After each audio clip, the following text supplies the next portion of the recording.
Hello, everybody. I'm Paul Beckwith, and we've made it to 2025. You know, if you're watching this video, you've made it. You're there. You can congratulate yourself.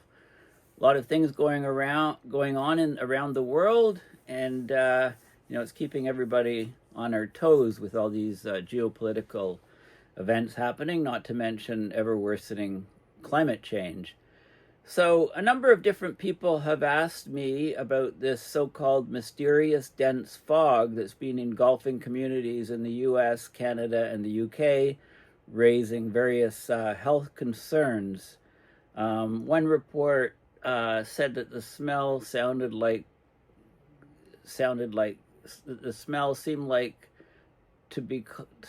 it was from rotting corpses or other macabre things like that. So what is going on? I mean, some of the media have been saying crazy things. Is it UFOs? Is it related to all the drones?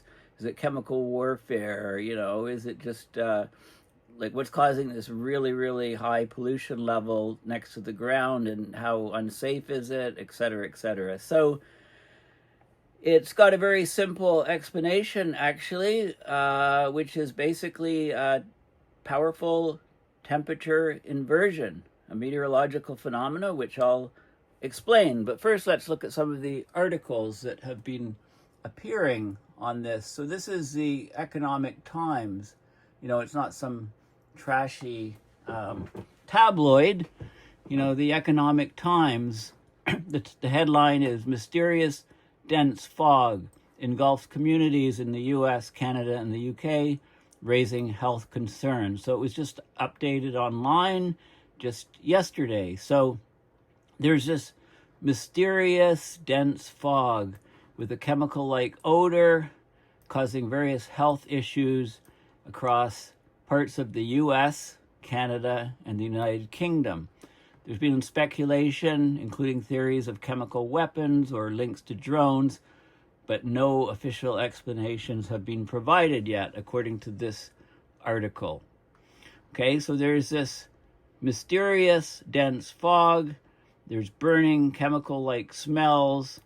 Videos posted online showing the fog completely enveloping several communities, sparking comparisons to similar events last year when there was thick fog affecting about 70 million people in the US and Mexico. Look at all the states that it's been impacting: Texas, Wisconsin, Iowa, Florida, Minnesota, Virginia, Maryland, West Virginia, Nebraska, Kansas, North Dakota, and Oklahoma.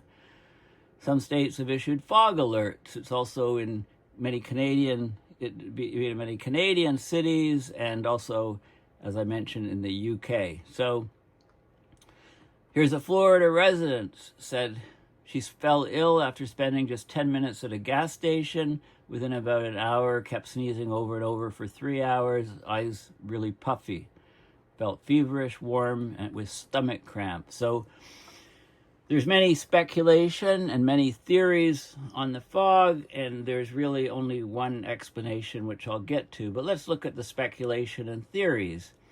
So some people believe it's a type of chemical weapon. Others have linked it to the unexplained drone sightings that occurred in December, but no official statements have been made yet. So breaking news, here we go. People across the world are claiming there's a poisonous fog.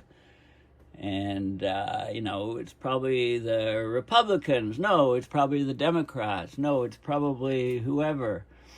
One TikTok user in Florida captured a video describing the fog as toxic. The weirdest part is the taste and smell. It smells like after you set off a bunch of fireworks and the air tastes toxic. It's super weird. Well, what happens when you set off fireworks, right? It's sulfur. I think it's the smell of sulfur from basically exploding chemicals like gunpowder.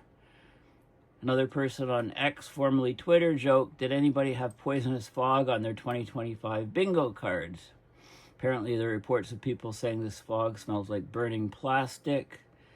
Okay, so according to this article, leaves it off as a mystery. It's a fog and the strange effects are a mystery. That's according to this article from just yesterday. And no, it's not April Fool's Day. So let's look at it. I just Googled stink fog 2024.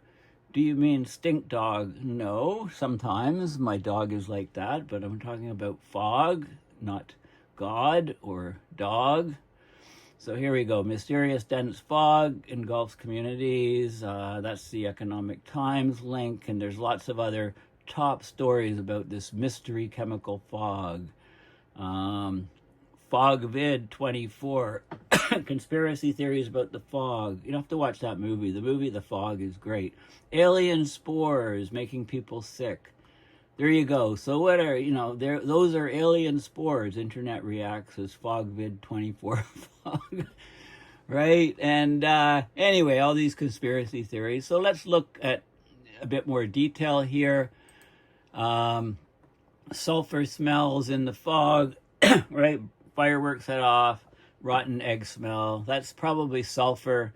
We put sulfur in natural gas, which is basically methane that heats a lot of people's houses and runs appliances like cookers, etc., stoves, ovens. And if some of that gas leaks, then you can smell this strong sulfur smell, unless you know there's a natural gas leak. So the sulfur is put in there because it's got that rotten egg smell. It's for safety, because otherwise you wouldn't smell the methane leaking out. So you can look at more what sulfur dioxide is. It's responsible for the odor of burning matches. So why is it in there? And I love this article. This is from a few years ago. So this is not a new phenomena. Check out this article. Calgary 2020. Here is what's causing that sweet scent of corpses wafting through Calgary skies. Giant litter boxes in the sky, dead bodies, sulfur death. Those are just some of the words used to describe the stink. Right? So here they claimed in Calgary that there was warmer weather warming, the ice melted, snow melted, organic material that's trapped for months under the snow in stormwater ponds was decomposing and causing this stink. So that was the explanation then. There were numerous calls to people about small, strong odors. Smells like dead corpses. A Facebook user posted, open the sinuses at 6 a.m. real quick. This guy who thought it was like a giant litter box. Basically smells like raw sewage and sulfur death, nostril burning gases. But don't worry, it was just, in this case, it was rotting vegetation and stormwater ponds, but why did it stick around the ground is the question. Okay, well, let's investigate this further. I love this, the smell of rotting corpses. Maybe that's going to be the title of this video, which I haven't decided yet. So let's look at this. There's something called Pea-Soup Fog is an analogy. Pea-Soup Fog, it's also known as pea-souper, black fog, or killer fog. It's a very thick, yellowish, greenish, or blackish fog caused by air pollution that contains soot particles and the poisonous gas sulfur dioxide. So it can form in cities by the burning of soft coal. Smog of this intensity is often lethal to vulnerable people, such as the elderly, the very young, and those with any sort of respiratory problems. So they call this, in this case, it was London particular, or London fog. Here's Piccadilly Circus during the Great Smog of London, 1952. So we'll have a look at that. So there's been air pollution ever since industrialization, of course, and the ideas of these thick, harmful pea-soup type fogs is not new. In fact, the term of pea-soup to describe the fog happened in 1820 by John Sartain. He published in 1820 on Life as a Young Artist. He said he talked about what it was like to slink home through a fog as thick and as yellow as the pea-soup of the eating house.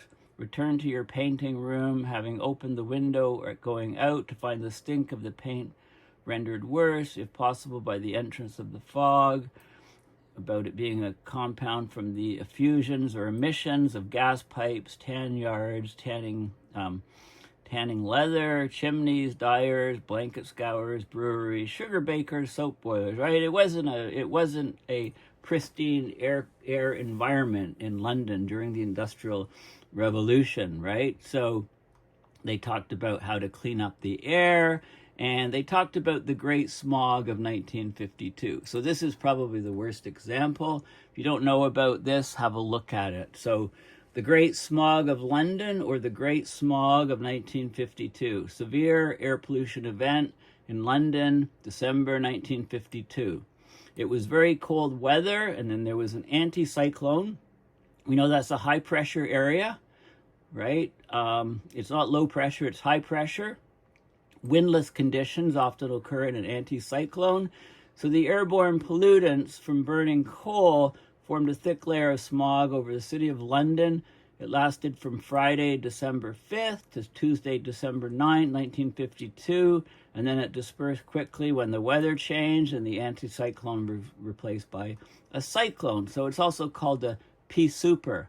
Now, at the time, they thought up to 4,000 people died as a direct result of the smog, but since then, the number of deaths is more like 10,000 to 12,000, and I'll show you the data explaining why. This was people directly killed during those days of the smog, and this was people that died in the subsequent weeks after the smog. 100,000 more were made ill by the smog's effects on the human respiratory tract, okay? So huge numbers of people injured, huge numbers of casualties, and the pollution, of course, is from coal burning, oil burning, but also there's more to it than that. The atmospheric conditions were such that there was a strong temperature inversion. And I'll explain more about what that is. So on December 4th, 1952, an anticyclone settled over a windless London, causing a temperature inversion with relatively cool, stagnant air trapped under a layer of warmer air. So the fog mixed with smoke from home and industrial chimneys, particles from cars, etc., sulfur dioxide, it formed this persistent smog, blanketed the capital, and the presence of tarry particles of soot gave the smog its greenish yellow color. Thus the name Pea-Souper. And there was no wind, significant wind, so there was no dispersal, and the pollution just accumulated over days. It got worse and worse as the days went on. There was no panic, because London, was infamous for its fog. It happens quite often. So people just took it in stride and then keeled over and died, many people. So these are this is a 1953 report showing the number of deaths that spiked in those days. But then if you look at a longer term graph, you can see this is the incident where the smog hit, the Pea-Souper. 4,000 people died. That's excess mortality over long-term averages.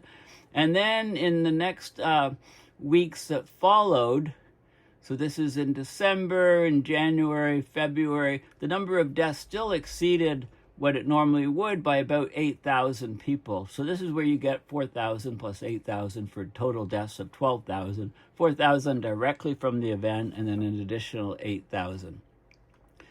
Okay, so then they had to do something about it. They had to clean up their air. Okay, well, we haven't heard of mass mortality in this event, but let's have a look. This is an event from 10 years or so ago, the science behind that foul-smelling fog that hit Seattle the other night. And they talk about a high-pressure building over the region, so an anticyclone, a very strong low-level inversion. So inversion is when the temperature actually warms with height. So normally, the surface of the Earth is the hottest. As you go up higher, it cools down. If it suddenly cools down, suddenly reverses direction and heats up again, it can create an inversion. So in this case, there was a shallow, cool layer, 100 to 200 meters thick, that contained the fog, and it was a very stable layer of air, acted like a lid, so it kept pollutants and smells concentrated at low levels. And people breathed it in and said, hey, this is a huge problem. So this is a smog event in Seattle. So this is nothing new. Now let's have a look at the physics. So if you look if you just Google temperature with altitude, you can get all of these different plots. So this is a typical plot here. Let me find one. I like this one here. This is one I'm very familiar with. Okay, so here we are. We're at the surface of the Earth. You know, it shows about 18 degrees Celsius. As you go up in altitude, this is about 11 kilometers, which is the average thickness of the troposphere, which is the lower layer of the atmosphere where all of the weather occurs. The boundary is actually called the tropopause. So temperature drops with altitude, and it's defined, the division between the troposphere and stratosphere is defined by the temperature stabilizing and not changing. And then in the stratosphere, the temperature rises and you get up to the stratopause. This is about almost 50 kilometers, not quite high. Then the temperature is steady here with altitude. And that's the stratopause. And then you go in the mesosphere or middle sphere, and temperature decreases again, reaches a minimum here at about the mesopause. Okay, where you then go into the thermosphere and you go up into space where it increases. So this minimum temperature happens about 90 kilometers high, and you can follow the curve down to about 80 to 90 degrees Celsius, minus 80 to minus 90. This is a normal state of events, but this is what we're talking about, this drop of temperature. Now look what happens when you get a temperature inversion. Okay, so you get a temperature inversion. Instead of normal being warm, cooler air, you have cooler air at the surface, and then you have warmer air up here. And so the cold air, this doesn't rise, right? So it's like a barrier or a lid. And all of the crud can get trapped into this lower area in this inversion.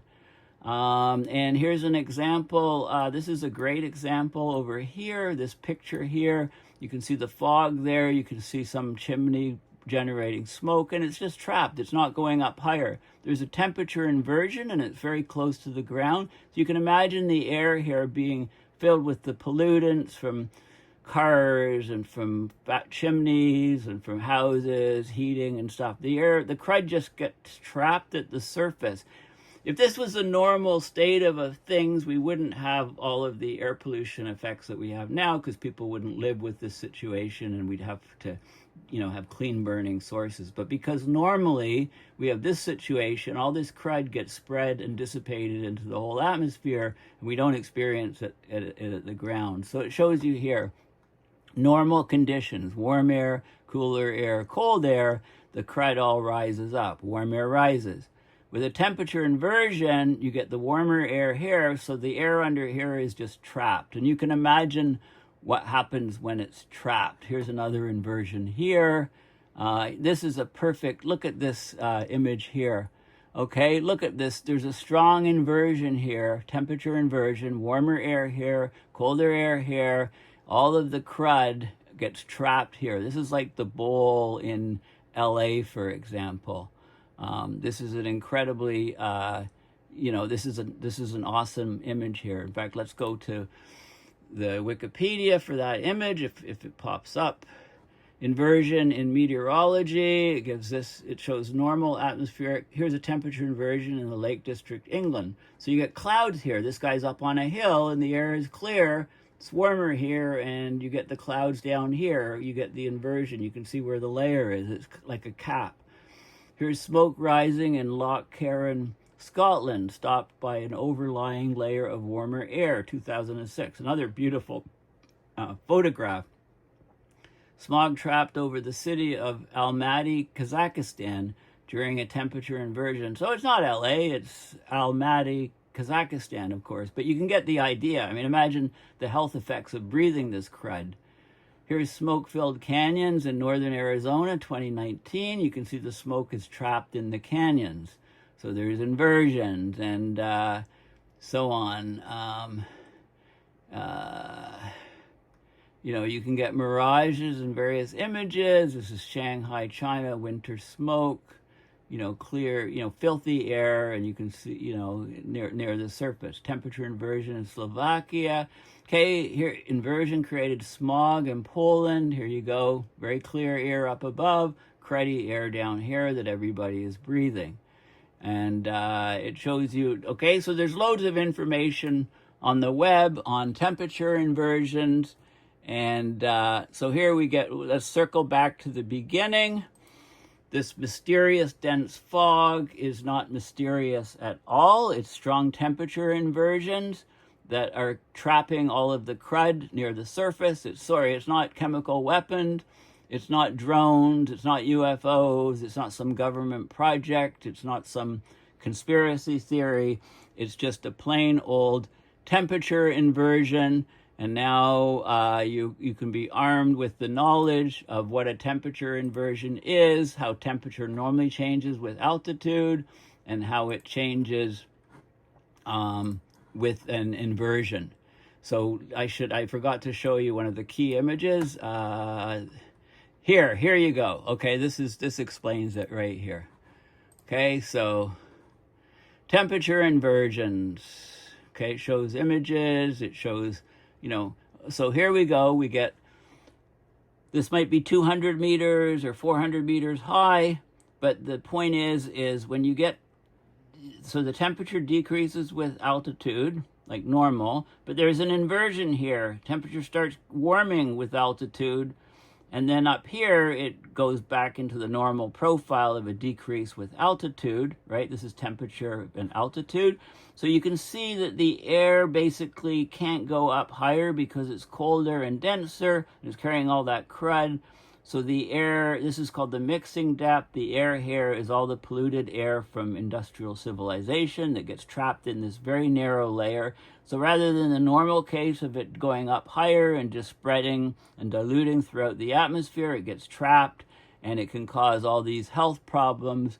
And in the extreme case, it can cause something like the Great Smog of London, which killed 4,000 people within a matter of 4 or 5 days when it occurred, and another 8,000 people in the subsequent month or two after the event occurred, because people's lungs don't like breathing this crud. So, okay, so basically that's the situation. So next time you're faced with the air smelling like a rotting corpse or like a litter box, then you can know what's going on, and how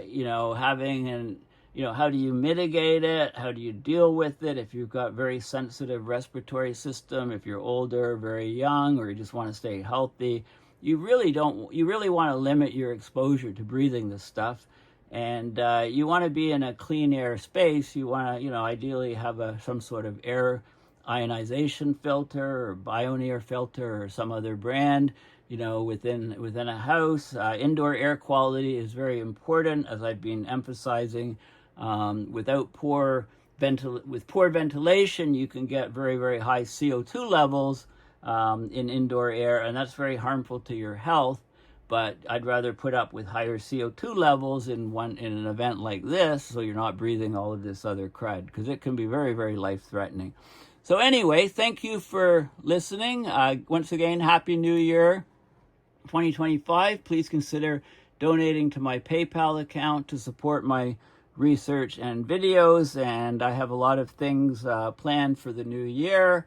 You haven't seen a video from me for, I think it's a record 10 days, which is, I think I've gone as long as a week in the past at some point, but I think this might be a record. I didn't post a video for about 10 days. Too much into the eggnog and Christmas festivities and visiting friends and family, and just kind of, seeing lots of movies, and doing lots of reading. I mean, if I disappear for a while, I'm reading multiple books, and I'll talk about some of those probably in future videos. Anyway, Happy New Year, and thanks for listening, and bye for now.